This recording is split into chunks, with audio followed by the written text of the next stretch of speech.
ICRIPC ન્યૂઝમાં આપનું હાર્દિક સ્વાગત છે। હું છું આપની સાથે સંધ્યા। તો સમાચારની શરૂઆત કરતા પહેલા નજર કરીશું આજના મુખ્ય સમાચાર પર। ભરૂચ જિલ્લામાં બિસ્માર રસ્તા ગણપતિને પણ નડ્યા। ભરૂચ નબીપુર નજીક હાઈવે પરના બિસ્માર માર્ગ ગણપતિને નડતા ટ્રોલી પલટી મારતા શ્રીજીની મૂર્તિ પલટી મારી। શ્રીજીની પ્રતિમાને સામાન્ય નુકસાન। ઢાઢર નદીના પાણી હજુ પણ યથાવત। કરજામાં સગર્ભા સ્ત્રીને પીડા ઉપડતા બોર્ડમાં રેસ્ક્યુ કરી હોસ્પિટલ પહોંચાડાઈ। ભરૂચ નગરપાલિકામાં કન્યાનું અપહરણ મુદ્દે આખરે કન્યાના માતા પિતા અને સંબંધીઓ સામે ગુનો દાખલ। એ ડિવિઝન પોલીસ મથકમાં યુવકે નોંધાવી ફરિયાદ।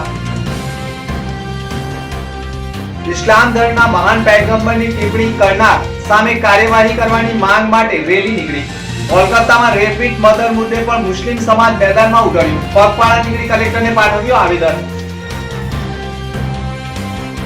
લુવાડા અને હલદર ગામના મસ્જિદની વકફ બોર્ડની જમીન ટ્રસ્ટીઓ દ્વારા વેચી મારવાનું કૌભાંડ। ખોટા દસ્તાવેજોના આધારે વેચી મારતા ગુનો દાખલ।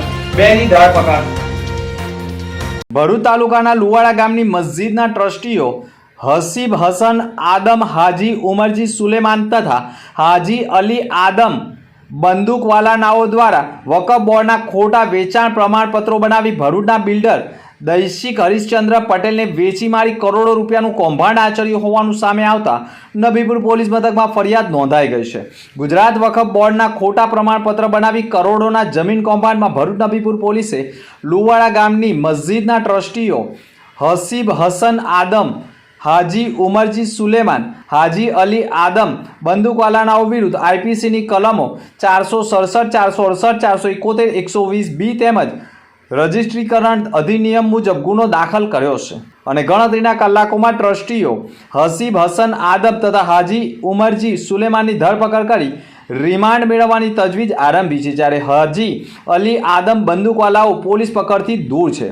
અહીં નોંધનીય બાબત એ છે કે ગુજરાત વકફ બોર્ડની લુવાડા જમીન કૌભાંડમાં કોની સંડોવણી છે અને બિલ્ડર દૈશિક હરીશચંદ્ર પટેલની શું ભૂમિકા ભજવી છે તે પણ એક તપાસનો વિષય બની ગયો છે। જોવું રહ્યું કે પોલીસ તપાસ દરમિયાન આવનાર સમયમાં કેટલા અને કોના નામો સામે આવી શકે છે। ભરૂચ જિલ્લાના ઝઘડા તાલુકાના એક ગામમાં પતિએ જ પત્નીને મારી બંને પગ તોડી નાખ્યા હોય તેવી ફરિયાદ અભયમ ટીમને મળી હતી। જેના કારણે અભયમ ટીમ તાત્કાલિક સ્થળ પર પહોંચી પીડિતા સાથે વાત કરતા જાણવા મળ્યું હતું કે તેમના પતિને અન્ય મહિલા સાથે છેલ્લા ઘણા સમયથી લગ્નતળે સંબંધ હોય તે બાબતે અગાઉ પણ વચ્ચે અવારનવાર ઝઘડો કરી મારામારી કરતા હતા। ભોગ બનનાર મહિલા દ્વારા જણાવવામાં આવ્યું હતું કે પતિના અન્ય મહિલા સાથેના લગ્નતળે સંબંધ સંદર્ભે બોલાચાલી થતા પતિએ ઉશ્કેરાઈ જઈ મહિલાને ઢોર માર મારી હોય અને હાથ પગ તોડી નાખ્યા હોય જેથી ગંભીર રીતે ઘવાઈ હતી। હુમલાખોર પતિ 181ની ટીમ આવતા ફરાર થઈ ગયો હતો। પીડિતાની મદદે અભયમ ટીમ આવી હતી અને પીડિતાને કાયદાકીય સમજ આપી કોર્ટ વિશે માહિતી પૂરી પાડી હતી તેમજ પોલીસ સ્ટેશન વિશે પણ માહિતી આપી હતી અને ઇજાગ્રસ્તને વધારે મારઝૂડ કરેલ હોય જેના કારણે 108 મારફતે સારવારથી ખસેડવાની ફરજ પડી હતી। ભરૂચમાં શ્રીજીની શોભાયાત્રામાં પણ હવે લાખોના ડીજે અને મનમોહક સ્ટેજ સજાવી મૂર્તિને વાતે ગાતે પંડાલ સુધી લઈ જવામાં આવે છે। ભરૂચ ખાતે હવે ગણેશજીની સ્થાપનાને ગણતરીના દિવસો બાકી રહ્યા છે। તે પૂર્વે જ ગણેશજીની શોભાયાત્રામાં હવે લાખોના ડીજે અને સ્ટેજનો શણગાર કરી પંડાલ સુધી ગણેશ મંડળો પહોંચાડતા હોય છે। હવે સાંસ્કૃતિક ઢોલ નગારા ન રહી ડીજેના ધબકારે શોભાયાત્રાઓ લાઇટોના જગમગાટ વચ્ચે નીકળી રહી છે। સાથે જ ફટાકડાની આતશબાજી પણ જોવા મળી રહી છે। આ જોવા માટે હજારોની ભીડ પણ જાહેર માર્ગો ઉપર ઉમટતી હોય છે। આવી જ રીતે શોભાયાત્રા જાડેશ્વર ખાતે નીકળતા ભવ્ય વાતાવરણ ગણપતિથી ગુંજી ઉઠ્યું હતું।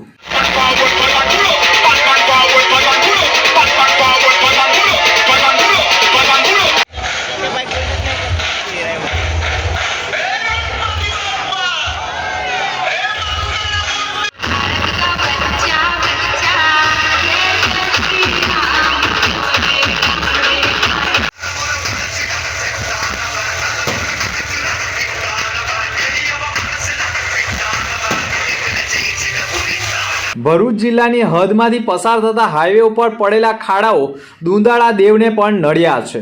વડોદરાથી ગણેશજીની પ્રતિમાને લઈ આવી રહેલા એકતાનગર મંડળની ટોલી નબીપુર પાસે જ પલટી જતા દોડધામ મચી ગઈ હતી। સદનસીબે મૂર્તિને વધારે નુકસાન નહીં થતા આયોજકોએ પણ રાહતનો શ્વાસ લીધો હતો।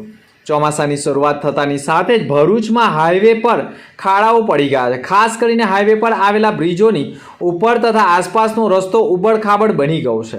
7મી તારીખથી શરૂ થતા ગણેશ મહોત્સવ પહેલા શ્રીજીની પ્રતિમાઓ લાવવામાં આવી રહી છે. ભરૂચની જૂની મામલતદાર કચેરી નજીક આવેલી એકતાનગર સોસાયટીના શ્રદ્ધાળુ યુવાનો વડોદરાથી 12 ફૂટની શ્રીજીની પ્રતિમા લઈને વડોદરાથી ભરૂચ તરફ આવી રહ્યા હતા.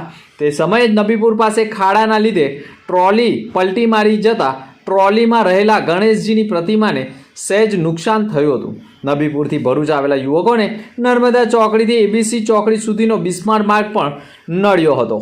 ઇસ્લામ ધર્મના મહાન પૈગંબરની શાનમાં રામગીરી મહારાજ દ્વારા અપશબ્દો બોલી તમામ મુસ્લિમ સમાજની લાગણી દુર્ભાય તેવું કૃત્ય કરતા વિવાદ ઊભો થયો છે, જેને તાત્કાલિક ધરપકડ કરવામાં આવે તેમજ પશ્ચિમ બંગાળમાં મહિલા તબીબો સાથે બળાત્કાર કરી હત્યા કરવાના પ્રકરણમાં આરોપીઓને ઝડપી પાડી કાર્યવાહી કરવાની માંગ કરી છે. અને તેના વિરોધમાં મોહમ્મદપુરાથી પગપાળા ચાલી આલી ઢાળ 5 બત્તી શાલીમાર સિવિલ રોડ થઈ ભરૂચ કલેક્ટર કચેરી ખાતે પહોંચ્યા હતા. રેલીમાં મોટી સંખ્યામાં મુસ્લિમ બિરાદરો જોડાયા હતા અને કલેક્ટરને આવેદનપત્ર પાઠવી ઉગ્ર રજૂઆત કરી હતી. ભરૂચ જિલ્લામાં ડાન્સ ક્લાસમાં મળેલી આંખો ફુલહાર સુધી પહોંચી ગઈ અને યુવતી પુખ્ત વયની થતાં જ લગ્ન કરવાનું નક્કી કરી પોતાના ઘર પરિવારનો ત્યાગ કરી પ્રેમી પાસે આવી ગઈ હતી અને બંને જણાએ લગ્ન કરવાનું નક્કી કરતા ભરૂચના જિલ્લા પંચાયત નજીક આચારજી વાડમાં આવેલ રામેશ્વર મંદિરે લગ્ન કરી લગ્ન નોંધણી માટે નગરપાલિકામાં પહોંચ્યા હતા, જ્યાં યુવતીનું પરિવાર દોડી આવ્યું હતું અને તેણીનું અપહરણ કરી ગાડીમાં મૂકી રફુચક્કર થઈ ગયા હતા. સમગ્ર મામલે મંદિરમાં ફુલાર કરનાર પ્રેમી યુવક પોલીસ મથકે તાત્કાલિક પહોંચી જઈ તેણે જ યુવતી સાથે ફુલાર કર્યા છે તે પરિણીત યુવતીના તેના સગા માતા પિતાને સગા સંબંધીઓએ અપહરણ કર્યું હોય તે અંગેના વિડીયો સાથે ફરિયાદ આપી હતી. વાયરલ વિડીયો બાદ પોલીસે પણ તાબડતોબ ગુનાની ગંભીરતા સમજી યુવતીના માતા પિતા અને સગા સંબંધીઓ સામે અપહરણની ભારતીય ન્યાય સંહિતાની કલમ 140/3 ન્યાય સંહિતાની વિવિધ કલમ મુજબ ગુનો દાખલ કરી અપહરણકારોનું પગેડું મેળવવાના પ્રયાસો કર્યા છે. ભરૂચના જાગૃત નાગરિકો દ્વારા કલેક્ટરને એક આવેદનપત્ર પાઠવવામાં આવ્યું છે. તેમાં આક્ષેપ કરવામાં આવ્યો છે ભરૂચ શહેર તેમજ ભરૂચ જિલ્લાના રાજ્ય અને રાષ્ટ્રીય ધોરીમાર્ગો ઉપર ઠેર ઠેર રોજે રોજ ટ્રાફિક જામની સમસ્યાને લઈ દિવસ વિકટ બની રહી છે. જિલ્લાની અનેકવિધ ફરિયાદોનું નિવારણ સમયોચિત મળતું જ નથી, ત્યારે આના કાયમી ઉકેલની બાબતોને ઠીક, પરંતુ હાલમાં ભરૂચ શહેર તેની આસપાસના તમામ માર્ગો બિસ્માર બનતા ગંભીર પરિસ્થિતિ ઉદ્ભવી રહી છે. નાગરિકો પૈકી સરકારી નોકરિયાત વર્ગ કોર્પોરેટ સેક્ટરમાં ઔદ્યોગિક એકમોમાં નોકરી ધંધા અર્થે જનારા નોકરિયાત અને કામદાર વર્ગો શાળાના બાળકો સહિતના લોકોને હાડમારીનો સામનો કરવો પડતો હોવાના આક્ષેપ સાથે કલેક્ટરને આવેદનપત્ર પાઠવ્યું. કરજણ ફાયર ટીમ દ્વારા એક સગર્ભા સ્ત્રીને પીડા ઉપડતા સ્ત્રીને રેસ્ક્યુ કરી સારવાર અર્થે હોસ્પિટલ ખસેડવામાં આવી હતી. વડોદરા જિલ્લામાંથી વહી રહેલી ઢાઢર નદી 2 કાંઠે વહી રહી હોવાથી ગ્રામીણ વિસ્તારોમાં કપરી પરિસ્થિતિનું નિર્માણ થઈ ગયું છે. તો બીજી તરફ કરજણ ફાયર વિભાગ દ્વારા છેલ્લા 5 દિવસથી સતત પૂરગ્રસ્ત વિસ્તારોમાં રેસ્ક્યુ ઓપરેશન ચાલી રહ્યું છે. કરજણના ખેરાડ ગામે એક સ્ત્રીને પીડા ઉપડતા કરજણ ફાયર ટીમને જાણ કરવામાં આવી હતી. કરજણ ફાયર ટીમને જાણ થતાં જ તેઓ દોડી આવ્યા હતા અને સગર્ભાને પ્રસૂતિની પીડા ઉપડતા કરજણ ફાયર વિભાગ દ્વારા તાત્કાલિક રેસ્ક્યુ કરી એમ્બ્યુલન્સ મારફતે સારવારથી ખસેડી હતી. ભરૂચ જિલ્લામાં શ્રાવણ માસ પણ અંતિમ ચરણમાં છે અને શ્રાવણ માસમાં ધાર્મિક મંદિરોનું પણ અનેરું મહત્વ રહ્યું છે.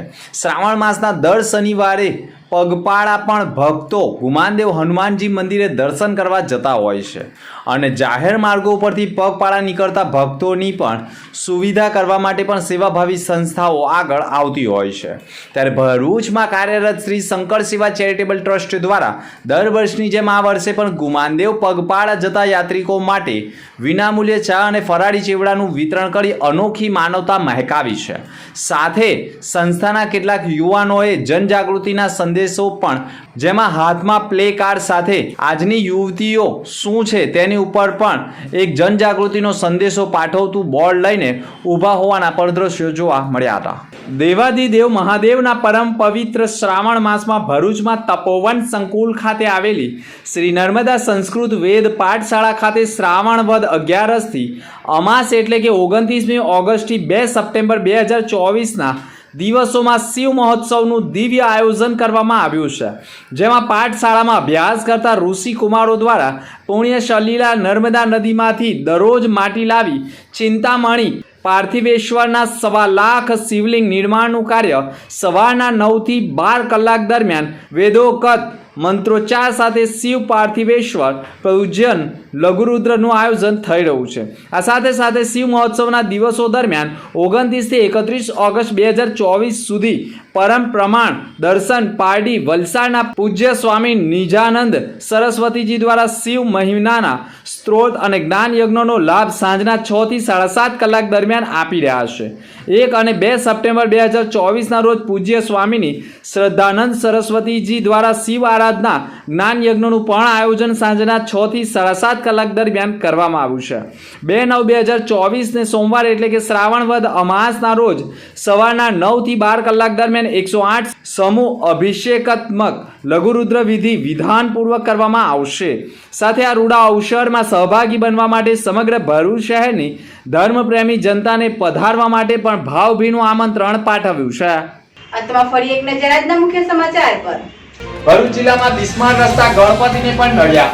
ભરૂચ નબીપુર નજીક હાઈવે પરના બિસ્માર માર્ગ ગણપતિને નડતા ટ્રોલી પલટી મારતા શ્રીજીની મૂર્તિ પલટી મારી। શ્રીજીની પ્રતિમાને સામાન્ય નુકસાન। ઢાઢર નદીના પાણી હજુ પણ યથાવત। કરજામાં સગર્ભા સ્ત્રીને પીડા ઉપડતા બોર્ડમાં રેસ્ક્યુ કરી હોસ્પિટલ પહોંચાડાઈ।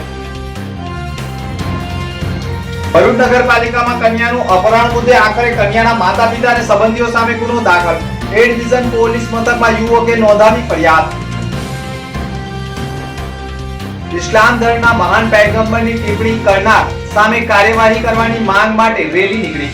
કોલકાતામાં રેપિડ મર્ડર મુદ્દે પણ મુસ્લિમ સમાજ મેદાનમાં ઉતર્યું। પગપાળા નીકળી કલેક્ટરને પાઠવ્યું આવેદન। લુવાડા અને હલદર ગામના મસ્જિદની વકફ બોર્ડની જમીન ટ્રસ્ટીઓ દ્વારા વેચી મારવાનું કૌભાંડ। ખોટા દસ્તાવેજોના આધારે વેચી મારતા ગુનો દાખલ। 2 ની ધરપકડ। તો આ હતા અત્યાર સુધીના સમાચાર। નવા સમાચાર સાથે ફરી મળીશું। નમસ્કાર।